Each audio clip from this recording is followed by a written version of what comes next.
Hello everyone, welcome to complex engineering. तो power system में आज से हम लोग एक नया टॉपिक स्टार्ट करने वाले जो कि है फॉल्ट एनालिसिस। तो ये जो फॉल्ट एनालिसिस है बहुत इंपॉर्टेंट टॉपिक होता है पावर सिस्टम में, राइट। यहाँ पर ये फॉल्ट एनालिसिस हो गया, स्टेबिलिटी एनालिसिस हो गया, फिर उसके बाद प्रोटेक्शन एनालिसिस हो गया। तो ये जो कॉन्सेप्ट होते हैं बहुत इंपॉर्टेंट होते हैं पावर सिस्टम में, इलेक्ट्रिकल इंजीनियरिंग में।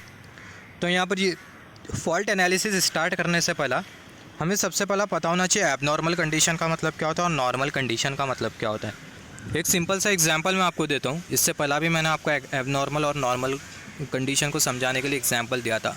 नॉर्मल कंडीशन का मतलब क्या है, जैसे फॉर एग्जांपल मान लेते एक पर्सन है, वो पर्सन नॉर्मली काम कर रहा है, उसको कोई बीमारी नहीं है, राइट। उसको कोई बीमारी नहीं है, वो नॉर्मली काम कर रहा है। तो ऐसे केस में जो पर्सन है उसकी नॉर्मल कंडीशन है, राइट। अभी होता क्या है, वो जो पर्सन है उसको कार्डियक अरेस्ट आ जाता है, तो जो पर्सन है वो एबनॉर्मल कंडीशन में चले गया, राइट।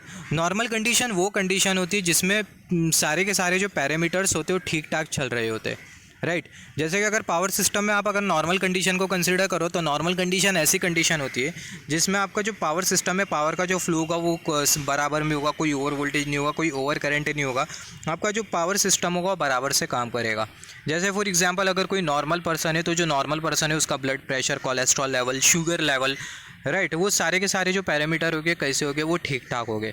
मगर अगर ये पैरामीटर अगर वेरी कर जाए, जैसे कोलेस्ट्रॉल हाई हो जाए, ब्लड प्रेशर हाई हो जाए, राइट, तो ऐसे केस में जो पर्सन है वो कौन सी कंडीशन में चले जाएगा, एबनॉर्मल कंडीशन में चले जाएगा। तो ये जो मैं जो एग्जांपल जो दिया हूँ आप इसको रिलेट कर सकते हो पावर सिस्टम की तरह। पावर सिस्टम में भी अगर पावर का फ्लो अगर बराबर हो, कोई ओवर वोल्टेज ना हो, कोई ओवर करंट ना हो, तो आपका जो पावर सिस्टम है वो है नॉर्मल कंडीशन में। मगर अगर ओवर वोल्टेज हो जाता है, ओवर करंट हो जाता है, तो ऐसे केस में आपका जो पावर सिस्टम है कौन से कंडीशन में चले गया, एब नॉर्मल कंडीशन में चले गया। यहाँ पर अगर आप देखो जो फॉल्ट एनालिसिस है, ये फॉल्ट एनालिसिस करने के लिए आपको पावर सिस्टम की वर्स्ट कंडीशन कंसिडर करना है। वर्स्ट कंडीशन में अगर आपका पावर सिस्टम अगर टिक जाता है, तो अगर कोई भी कंडीशन होती है तो उस कंडीशन में भी आपका जो पावर सिस्टम होगा टिक जाएगा। मतलब बोलने का मतलब ये है कि 4 साल अगर कोई स्टूडेंट इंजीनियरिंग के प्रेशर को टॉलरेट कर सकता है, तो वो स्टूडेंट ज़िंदगी के कोई भी प्रेशर को टॉलरेट कर सकता है।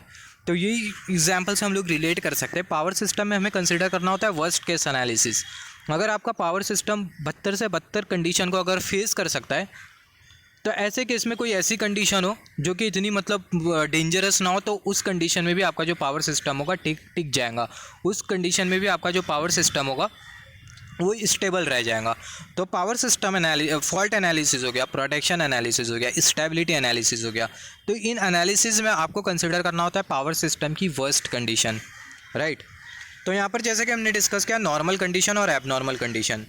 यहाँ पर ये नॉर्मल कंडीशन और एबनॉर्मल कंडीशन को पढ़ लेते हैं थोड़ा। नॉर्मल फ्लो ऑफ पावर होगा, नॉर्मल नो ओवर वोल्टेज होगा, कोई ओवर करंट भी नहीं होगा। नॉर्मल कंडीशन होती है जिसमें जो सिस्टम होगा वो आपका कैसा काम करेगा, नॉर्मली काम करेगा।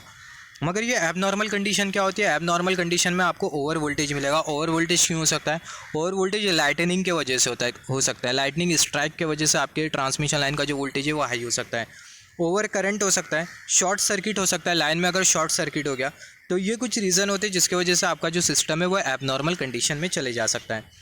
Abnormal condition is condition in which system will not operate normally. Abnormal condition ऐसी कंडीशन होती है जिसमें सिस्टम ऑपरेट नहीं कर सकता नॉर्मली। क्यों नहीं ऑपरेट कर सकता, क्योंकि जो सिस्टम के जो पैरामीटर होते हैं उसमें चेंज आ जाते हैं, राइट। जैसे कि एबनॉर्मल कंडीशन में कोई भी पर्सन अपना बराबर से कुछ काम नहीं कर सकता, क्योंकि जो सिस्टम का जो पर्सन का जो पैरामीटर है, कोलेस्ट्रॉल लेवल, ब्लड प्रेशर, उसमें चेंज आ जाता है, राइट। तो ये स्टेटमेंट हमें यही बोल रहा है कि एबनॉर्मल कंडीशन ऐसी कंडीशन होती है जिसमें जो सिस्टम होता है वो नॉर्मली ऑपरेट नहीं कर पाता, क्योंकि जो सिस्टम के जो पैरामीटर होते हैं उसमें आ जाते हैं चेंज। मतलब जैसे कि ओवर वोल्टेज हो जाता है, ओवर करंट हो जाता है, तो इसी को ही हम लोग बोल रहे हैं चेंज। यहाँ पर अगर आप देखो जो फॉल्ट एनालिसिस है, यहाँ पर ये जो फॉल्ट एनालिसिस है, यहाँ पर हमने समझा नॉर्मल कंडीशन का मतलब क्या होता है और एबनॉर्मल कंडीशन का मतलब क्या होता है। अभी यहाँ पर ये फॉल्ट एनालिसिस, यहाँ पर ये फॉल्ट एनालिसिस हम लोग क्यों करते हैं, यहाँ पर अगर हम लोग देखें to study about abnormal condition, abnormal condition के बारे में स्टडी करने के लिए हम लोग करते हैं फॉल्ट एनालिसिस। जो फॉल्ट एनालिसिस है उससे हम लोग एबनॉर्मल कंडीशन की ही एनालिसिस नहीं करते, साथ ही साथ हम लोग जो प्रोटेक्टिव डिवाइसेस या फिर बोल सकते हैं स्विच गेयर जो कि हम लोग पावर सिस्टम में यूज़ करते हैं, वो स्विच गियर के डिज़ाइन के बारे में, वो स्विच गियर कितने करंट को टॉलरेट कर सकता है, स्विच गियर की रेटिंग कितनी होगी, उसके बारे में भी हम लोग स्टडी कर सकते हैं with the help of fault analysis. Fault analysis is also important to design protective devices जैसे कि सर्किट ब्रेकर हो गया, रिले हो गया, आइसोलेटर हो गया, फ्यूजेस हो गया। तो ये सारे के सारे जो डिवाइसेस होते हैं इसको हम लोग बोलते हैं प्रोटेक्टिव डिवाइसेस। तो यहाँ पर अगर हम लोग देखें, this devices are design by considering worst condition which can occur in system due to fault. जब भी हम लोग ये डिवाइसेस बनाते हैं तो ऐसे केस में हम लोग कंसिडर करते हैं वर्स्ट कंडीशन को, क्योंकि अगर हम लोग देखें वर्स्ट कंडीशन में अगर ये डिवाइस अगर काम कर जाए तो बाकी की जो कंडीशन होगी उसमें भी जो डिवाइसेस होगी वो काम कर जाएंगे। यहाँ पर थोड़ा बहुत बात कर लेते हैं रिलेज और सर्किट ब्रेकर के बारे में। जो प्रोटेक्टिव इक्विपमेंट है रिलेज और सर्किट ब्रेकर, ये बहुत ज़्यादा इंपॉर्टेंट होते हैं प्रोटेक्शन एनालिसिस में, जिसके बारे में हम लोग आगे बात करेंगे। जब भी हम लोग रिले को डिज़ाइन करते हैं तो रिले को हम लोग डिज़ाइन करते हैं मिनिमम फॉल्ट करंट के अकॉर्डिंग। बेसिकली रिले करता क्या है, आपका जो सिस्टम है उसमें फॉल्ट करंट को सेंस करने का काम करता है। फॉल्ट करंट को सेंस करता है और आगे सिग्नल भेजता है किसको, सर्किट ब्रेकर को, राइट। तो यहाँ पर हम लोग चाहते क्या है कि जो रिले वो मिनिमम फॉल्ट करंट को भी सेंस कर ले, कम से कम फॉल्ट करंट को भी सेंस कर ले, ना के बराबर में भी अगर फॉल्ट करंट हो तो उसे भी सेंस कर ले। तो यही रीज़न की वजह से जो रिले होता है उसको हम लोग डिज़ाइन करते हैं according to minimum fault current, और जो सर्किट ब्रेकर होता है उसको हम लोग डिज़ाइन करते हैं according to maximum fault current. Basically relay करता क्या है, जो रिले होता है वो फॉल्ट करंट को सेंस करने का काम करता है। जैसे कि मैंने आपको बोला सिस्टम में फॉल्ट करंट को सेंस करता है। फॉल्ट करंट अगर सिस्टम में अगर आ जाता है तो ऐसे केस में जो रिले होगा वो क्या करेगा, सर्किट ब्रेकर को भेजेगा सिग्नल, और जो सर्किट ब्रेकर होगा वो क्या करेगा, जो सर्किट ब्रेकर होगा वो सर्किट को क्या कर देगा, ट्रिप कर देगा। सर्किट ब्रेकर होता क्या, नाम से पता चल रहा है ब्रेकर। सर्किट ब्रेकर एक ऐसा इलेक्ट्रिकल कंपोनेंट होता है जो कि फॉल्टी सर्किट को हेल्थी सर्किट से आइसोलेट करने का काम करता है। बेसिकली जो फॉल्ट है ना, ये एक ऐसी चीज़ है जिसको आप कंपेयर कर सकते हो कोरोना वायरस से। यहाँ पर हमें पता है अगर कोरोना वायरस अगर किसी पर्सन के अगर मतलब बॉडी में है, तो अगर वो पर्सन अगर किसी और के कांटेक्ट में आएगा तो जो पर्सन और औरों के भी मतलब बॉडी में कोरोना वायरस मतलब जा सकता है। In simple word, corona virus क्या हो सकता है, कोरोना वायरस फैल सकता है। अगर किसी एक बंदे को कोरोना वायरस है, कोरोना हो गया है, तो बंदा किसी और के कांटेक्ट में आता है तो बाकी को भी कोरोना वायरस हो सकता है। तो यहाँ पर हमें क्या करना होगा, जो बंदा है उसे हमें क्या करना होगा, आइसोलेट करना होगा। अगर हम लोग ये वो पर्टिकुलर पर्सन जिसे कोरोना वायरस हुआ है उसको अगर हम लोग आइसोलेट कर दें तो ऐसे केस में जो कोरोना वायरस होगा आगे तक के नहीं फैलेगा। सेम आप कंपेयर कर सकते हो आपके फॉल्ट के साथ भी। जो फॉल्ट होता है वो आप उसको कंपेयर कर सकते हो कोरोना वायरस से। जो फॉल्ट होता है ये भी एक ऐसा चीज़ होता है हमारे पावर सिस्टम में। अगर ये फॉल्ट अगर आपके सिस्टम में अगर आता है और अगर आप ये फॉल्ट को अगर बाकी के जो सिस्टम हो गया अगर आप उसको फॉल्ट से अगर आइसोलेट नहीं करोगे तो ऐसे केस में आपका जो फॉल्ट है वो पूरे सिस्टम में प्रोपोगेट कर सकता है, पूरे सिस्टम में फैल सकता है। अगर किसी पर्सन को कोरोना वायरस होता है और अगर हम लोग वो पर्सन को सेपरेट ना करें तो जो कोरोना वायरस है बाकी पर्सन में भी फैल सकता है। सिमिलरली अगर कहीं पे अगर किसी सेक्शन में अगर फॉल्ट होता है और अगर वो सेक्शन को अगर हम लोग आइसोलेट ना करें तो जो फॉल्ट है वो बाकी के इलेक्ट्रिकल सेक्शन में फैल सकता है, और बाकी के इलेक्ट्रिकल सेक्शन में अगर वो फॉल्ट अगर गया तो आगे की जितने भी जो इलेक्ट्रिकल सेक्शन होगी वो क्या हो जाएंगे, काम नहीं करेंगे, जिसके वजह से होगा क्या, आपको इलेक्ट्रिसिटी में ह्यूज इंटरप्शन देखने मिलेगा। तो जो सर्किट ब्रेकर है वही काम करता है। सर्किट ब्रेकर क्या करता है, जो सर्किट ब्रेकर होता है वो फॉल्टी सर्किट को आइसोलेट करने का काम करता है, सेपरेट करने का काम करता है। जैसे कोई एक पर्टिकुलर पर्सन है जो कि क्या करेगा, कोरोना वायरस वाले जो पेशेंट्स होंगे उन्हें सेपरेट करने का काम करेगा, राइट। सिमिलरली जो सर्किट ब्रेकर होता है वो फॉल्टी सेक्शन को सेपरेट करने का काम करता है, आइसोलेट करने का काम करता है। तो वहाँ पर जब भी हम लोग सर्किट ब्रेकर बनाते हैं तो जो सर्किट ब्रेकर होता है उसको हम लोग डिज़ाइन करते हैं मैक्सिमम फॉल्ट करंट को कंसीडर करते हुए। क्यों मैक्सिमम फॉल्ट करंट को कंसीडर करते हुए, क्योंकि हम लोग चाहते हैं कि हमारा जो सर्किट ब्रेकर है वो मैक्सिमम करंट को टॉलरेट कर पाए, मैक्सिमम से मैक्सिमम करंट को टॉलरेट कर पाए। तो यही रीज़न की वजह से जो सर्किट ब्रेकर होता है उसको हम लोग मैक्सिमम फॉल्ट करंट कंसिडर करते हुए डिज़ाइन करते हैं। तो जो रिलेज होता है उसको हम लोग according to minimum fault current मतलब मिनिमम करंट कंसिडर करते हुए रिले को हम लोग डिज़ाइन करते हैं। कम से कम करंट को, रिले कम से कम करंट को सेंस करना चाहिए और सर्किट ब्रेकर ज़्यादा से ज़्यादा करंट को टॉलरेट करना चाहिए। तो यहाँ पर अगर हम लोग देखें, क्योंकि अगर हम लोग देखें फॉल्ट कंडीशन में होगा क्या, आपके सिस्टम का जो करंट होगा बहुत ज़्यादा होगा, नॉर्मल कंडीशन से बहुत ज़्यादा करंट होगा। तो यही रीज़न की वजह से, और आपका जो सर्किट ब्रेकर है वो एबनॉर्मल कंडीशन में काम करेगा, राइट, और एबनॉर्मल कंडीशन में ऑब्वियसली बहुत ज़्यादा करंट होगा। तो यही रीज़न की वजह से जो सर्किट ब्रेकर होता है उसको हम लोग मैक्सिमम करंट के रेस्पेक्ट में डिज़ाइन करते हैं, मैक्सिमम करंट का फैक्टर कंसीडर करते हुए डिज़ाइन करते हैं। तो सर्किट ब्रेकर को हम लोग डिज़ाइन करते हैं according to the maximum fault current. Circuit breaker are design according to maximum fault current, और जो रिले होता है उसको हम लोग मिनिमम फॉल्ट करंट के अकॉर्डिंग डिज़ाइन करते हैं। आई होप आपको समझ में आ गया होगा जो फॉल्ट है वो कैसी बला होती है हमारे पावर सिस्टम में, जिसको मैंने आपको कोरोना वायरस के एग्जाम्पल से समझाया, राइट। आपको बेसिकली फ़ॉल्ट को क्या करना होगा, छोटी सी भी जगह में अगर आपको फॉल्ट हुआ है ना, तो आपको छोटी सी जगह को भी सेपरेट करना होगा बाकी सब इलेक्ट्रिकल सिस्टम से, क्योंकि जो फॉल्ट होगा वो आगे आगे फैलता जाएगा, जिसके वजह से अगर बहुत ज़्यादा फैल गया आपका फॉल्ट तो ऐसे केस में होगा क्या, ऐसे केस में आपका जो सिस्टम होगा इलेक्ट्रिकल सिस्टम वो शट डाउन हो सकता है। तो यही रीज़न की वजह से जो फॉल्ट होता है उसे हमें सेपरेट करना होता है, उसे हमें आइसोलेट करना होता है। फॉल्ट को आइसोलेट करने का काम करता है सर्किट ब्रेकर। यहाँ पर अगर हम लोग देखें ये फॉल्ट के क्या क्या रीज़न हो सकते हैं, यहाँ पर अगर हम लोग देखें फॉल्ट के क्या क्या रीज़न हो सकते हैं। यहाँ पर हमने बात किया फॉल्ट एनालिसिस के बारे में। फॉल्ट के क्या क्या रीज़न हो सकते हैं। फॉल्ट का रीज़न हो सकता है failure of equipment use in power system. आपने जो पावर सिस्टम में जो इक्विपमेंट जो यूज़ किया है उसके फेलियर के वजह से भी आपका सिस्टम में हो सकता है फॉल्ट। जैसे फॉर एग्जांपल अगर आप कंसिडर करो आपने सिस्टम में लगा के रखा है ट्रांसफार्मर, और जो ट्रांसफार्मर है वो आपका फेल हो गया, या फिर आप बोल सकते हो सिस्टम की कैपेसिटी बहुत ज़्यादा है और आपने कम कैपेसिटी का ट्रांसफार्मर लगा दिया है। तो ऐसे केस में होगा क्या, ट्रांसफार्मर की वाइंडिंग में बहुत ज़्यादा अमाउंट में करंट फ्लो होगा। Just as a rough example, वैसे तो होता नहीं है प्रैक्टिकली, कॉन्सेप्ट को समझने के लिए। तो वाइंडिंग में high amount of current flow होगा, जिसकी वजह से आपका ट्रांसफार्मर हो जाएगा फेल, ट्रांसफार्मर में लग जाएंगी आग, राइट। तो यहाँ पर ये एक रीज़न होता है failure of equipment. Over voltage in line due to lightning stroke. Lightning stroke की वजह से आपकी लाइन में ओवर वोल्टेज, मतलब जब बिजली गिरती है तो ऐसे केस में होगा क्या, जो आसमान की जो बिजली है वो आपकी ट्रांसमिशन, एकदम लोकल लैंग्वेज में बोल रहा हूँ, आसमान की जो बिजली है वो आपके ट्रांसमिशन लाइन पर आके गिरेंगी, जिसकी वजह से ट्रांसमिशन लाइन में का जो वोल्टेज होगा वो इंक्रीज़ कर जाएगा। तो ये जो ओवर वोल्टेज होता है ये भी एक रीज़न होता है किसका, फॉल्ट के पीछे का। इंसुलेशन फेलियर ये भी एक रीज़न होता है फॉल्ट के पीछे का। जैसे फॉर एग्जांपल अगर मैं आपको एक अंडरग्राउंड केबल का एग्जांपल दूं, अंडरग्राउंड केबल में मान लेते हैं आपने बनाया केबल, और वो जो केबल का जो इंसुलेशन है वो इतना खास नहीं है। इंसुलेशन खास नहीं होने की वजह से हुआ क्या, करंट फ्लो और जो इंसुलेशन है वो क्या हो गया, डैमेज हो गया। इंसुलेशन डैमेज होने की वजह से होगा क्या, आपका जो केबल है उसमें हो जाएगा फॉल्ट। तो यहाँ पर ये कुछ रीज़न होते हैं जिसके वजह से आपका जो सिस्टम है उसमें हो सकता है फॉल्ट। यहाँ पर अगर आप देखो जो फॉल्ट है वो आपको दो टाइप के मिलेंगे। एक जो फॉल्ट होगा वो होगा सिमेट्रिकल फॉल्ट, और दूसरा जो फॉल्ट होता है वो होता है अनसिमेट्रिकल फॉल्ट। यहाँ पर ये सिमेट्रिकल फॉल्ट और अनसिमेट्रिकल फॉल्ट क्या होता है, नाम से पता चल रहा है सिमेट्रिकल और अनसिमेट्रिकल। सिमेट्रिकल मतलब आप एज्यूम कर सकते हो सेम। अगर सेम फॉल्ट अगर होता है तीनों फेसेस में, हमें पता है हमारा जो पावर सिस्टम है वो है 3 फेस सिस्टम, तीनों फेसेस में अगर सेम फॉल्ट होता है तो ऐसे केस में जो फॉल्ट होता है उसको हम लोग बोलते हैं सिमेट्रिकल फॉल्ट। अभी अनसिमेट्रिकल फॉल्ट का मतलब क्या होता है, अगर फॉल्ट अगर सेम नहीं है तीनों फेसेस में तो ऐसे केस में जो फॉल्ट होता है उसको हम लोग बेसिकली बोलते हैं अनसिमेट्रिकल फॉल्ट। तो यहाँ पर सबसे डेंजरस फॉल्ट कौन सा होता है उसके बारे में भी हम लोग बात करेंगे। यहाँ पर अगर हम लोग देखें, जैसे कि हमने बात किया, यहाँ पर अगर हम लोग देखें ये अनसिमेट्रिकल फॉल्ट और यहाँ पर ये सिमेट्रिकल फॉल्ट। सिमेट्रिकल फॉल्ट से हमने क्या समझा, तीनों फेसेस में अगर सेम फॉल्ट होता है तो ऐसे केस में जो फॉल्ट है उसको हम लोग बोलेंगे सिमेट्रिकल फॉल्ट। तीनों फेसेस में अगर फॉल्ट अगर सेम नहीं होता है तो ऐसे केस में जो फॉल्ट है उसको हम लोग बोलेंगे अनसिमेट्रिकल फॉल्ट। अनसिमेट्रिकल फॉल्ट के एग्जाम्पल अगर हम लोग देखें, line to line fault.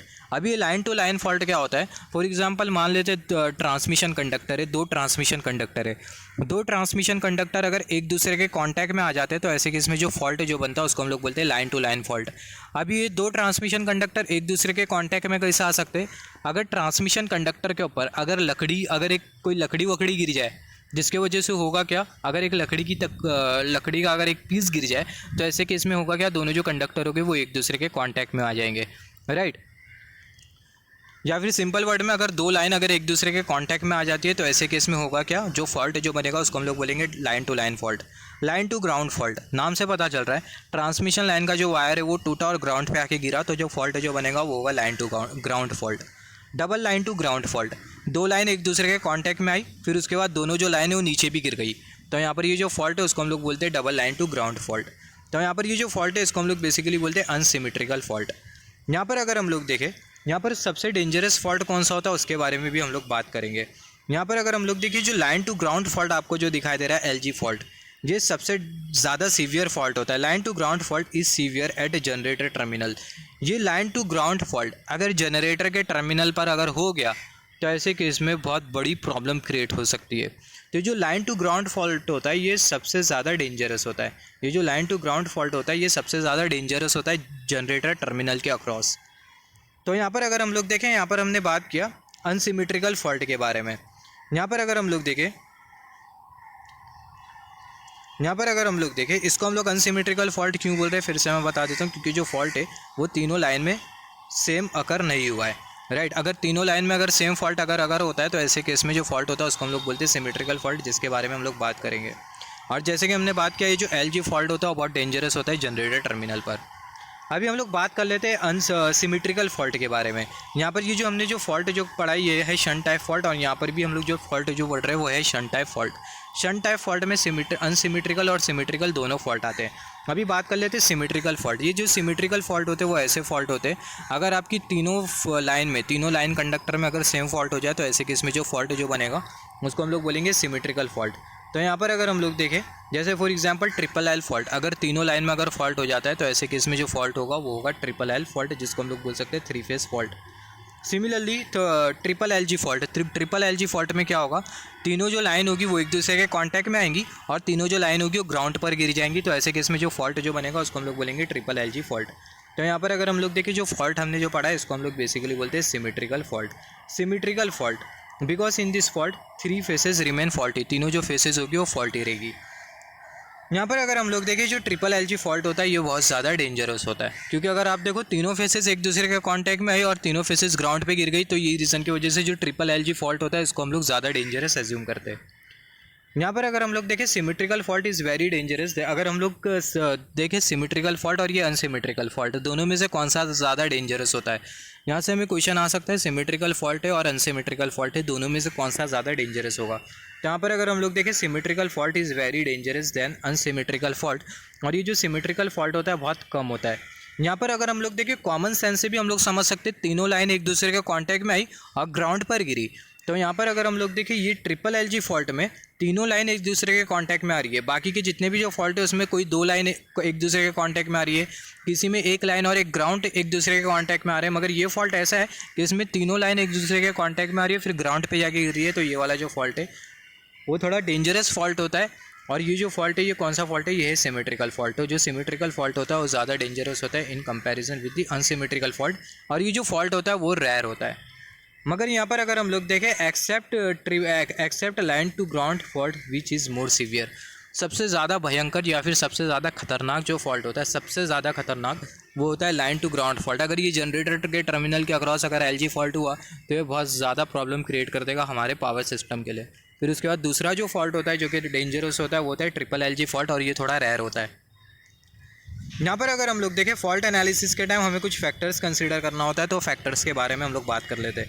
Factors to be consider during fault analysis. यहाँ पर अगर हम लोग देखें, current carried by shunt element of transmission line are neglected because shunt current will be very less than fault current. तो यही reason की वजह से जो शंट ब्रांच होती है उसको हम लोग इग्नोर करते हैं।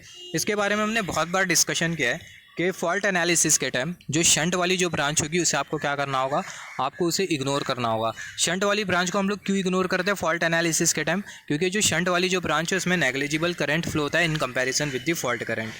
यहाँ पर अगर हम लोग देखें, short transmission line model need to assume, हमें short transmission line model consider करना होगा। इससे पहले हमने बात किया long transmission line, short transmission line. तो जो शॉर्ट ट्रांसमिशन लाइन का जो मॉडल है वो हम लोग एज्यूम करते हैं फॉल्ट एनालिसिस के टाइम। ये नोट डाउन कर लो, आपको यहाँ से क्वेश्चन आ सकता है। फॉल्ट एनालिसिस के टाइम हम लोग कौन से ट्रांसमिशन लाइन का मॉडल एज्यूम करते हैं, short transmission line, long transmission line या फिर मीडियम ट्रांसमिशन लाइन। आपको लिखना होगा शॉर्ट ट्रांसमिशन लाइन।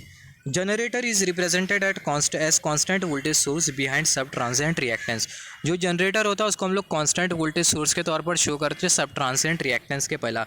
यहाँ पर अगर हम लोग देखें, यहाँ पर हमने कंसिडर किया यह है सब ट्रांजिएंट रिएक्टेंस, और इसके पीछे हमने शो किया जनरेटर, और जो जनरेटर है इसे हमें as a constant voltage source show करना है। यहाँ पर अगर हम लोग देखें, फॉल्ट एनालिसिस के टाइम हमें इग्नोर करना होगा load current because load current will be very less than fault current. तो फॉल्ट एनालिसिस के टाइम आपको लोड करंट भी इग्नोर करना होगा, क्योंकि जो लोड करंट है वो बहुत कम होगा in comparison with the fault current. We need to do fault analysis under no load condition because under no load condition voltage remain maximum and that maximum voltage fault current will remain maximum. तो यहाँ पर अगर हम लोग देखें, आपको क्या करना है, आपको कंसिडर करना है वर्स्ट केस एनालिसिस, जैसे कि हमने बात किया था। वर्स्ट केस एनालिसिस में आपका जो करंट होगा वो मैक्सिमम से मैक्सिमम होगा और आपका जो वोल्टेज होगा सिस्टम का वो भी मैक्सिमम से मैक्सिमम होगा। सिस्टम का वोल्टेज और करंट अगर मैक्सिमम से मैक्सिमम होता है तो ऐसे केस में आप क्या कर रहे हो, वर्स्ट केस एनालिसिस कर रहे हो और आपको पावर सिस्टम को वर्स्ट केस एनालिसिस में ही देखना है इन केस ऑफ फॉल्ट, जब आप फॉल्ट की स्टडी करोगे। तो यहाँ पर अगर आप देखो जो नो लोड कंडीशन, जब हम लोग नो लोड कंडीशन कंसिडर करते हैं, we need to do fault analysis under no load condition. No load condition जब हम लोग कंसिडर करते हैं, नो लोड कंडीशन पर जो वोल्टेज होता है वो आपको कैसा मिलता है, मैक्सिमम मिलता है, मगर ऑन लोड कंडीशन पर जो वोल्टेज होगा वो आपको कम मिलेगा। तो नो लोड कंडीशन आपको कंसिडर करना है। नो लोड कंडीशन इसलिए कंसिडर करना है क्योंकि नो लोड कंडीशन पर आपको जो वोल्टेज जो मिलेगा वो मैक्सिमम मिलेगा और मैक्सिमम वोल्टेज पर आपको जो फॉल्ट करंट होगा वो भी आपको कैसा मिलेगा, मैक्सिमम मिलेगा। तो फॉल्ट एनालिसिस के टाइम हम लोग कंसिडर करते हैं no load condition, no load और ऑन लोड। यहाँ से भी क्वेश्चन आ सकता है, नो लोड पर जो वोल्टेज होता है मैक्सिमम होता है, ऑन लोड पर जो वोल्टेज होता है वो कैसा होता है, मिनिमम होता है। यहाँ पर आप इसको कैसा याद करोगे, क्योंकि अगर आप देखो ऑन लोड आपका जो सिस्टम है लोड के साथ कनेक्टेड है और लोड का क्या होता है, लोड का होता है रेसिस्टेंस। लोड रेसिस्टेंस की वजह से होगा क्या, वोल्टेज ड्रॉप होगा जिसकी वजह से वोल्टेज कम होगा। और अगर लोड अगर नहीं है तो ऐसे केस में होगा क्या, कोई लोड वोड नहीं है तो ऐसे केस में रेसिस्टेंस नहीं होगा, रेसिस्टेंस नहीं होने की वजह से वोल्टेज ड्रॉप नहीं होगा, तो ऐसे केस में आपका जो वोल्टेज होगा वो मैक्सिमम होगा। तो नो लोड कंडीशन पर जो वोल्टेज होता है वो मैक्सिमम होता है और मैक्सिमम वोल्टेज पर आपको मैक्सिमम फॉल्ट करंट मिलता है। यहाँ पर अगर आप देखो जैसे कि हमने डिस्कस किया, because at maximum fault current we consider worst fault condition and worst fault condition is very important to consider and is very important to analyse. तो यहाँ पर ये स्टेटमेंट को मैं फिर से रिपीट कर देता हूँ, we need to do fault analysis under no load condition because under no load condition voltage remain maximum and at maximum voltage fault current will remain maximum. Because at maximum fault current we can consider worst fault condition and worst fault condition is very important to analyze। जैसे कि मैंने आपको बोला, अगर कोई student engineering के 4 साल का प्रेशर अगर टॉलरेट कर लेता है तो लाइफ के किसी भी प्रेशर को वो टॉलरेट कर सकता है। तो सिमिलरली अगर आपका पावर सिस्टम वर्स्ट कंडीशन को टॉलरेट कर सकता है तो किसी भी कंडीशन को टॉलरेट कर लेगा। सिमिलरली अगर हम लोग देखें, सिंक्रोनस मोटर, यहाँ पर हमने कंडीशन के बारे में बात करना है। फॉल्ट एनालिसिस के टाइम हम लोग कौन कौन से फैक्टर एज्यूम करते हैं ये आपको आ सकता है एग्जाम में।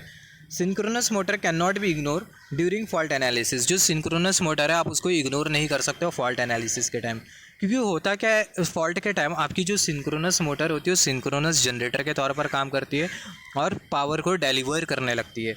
तो यहाँ पर अगर हम लोग देखें, synchronous motor can not be ignore during fault analysis, क्योंकि फॉल्ट कंडीशन के टाइम जो synchronous motor will act as synchronous generator.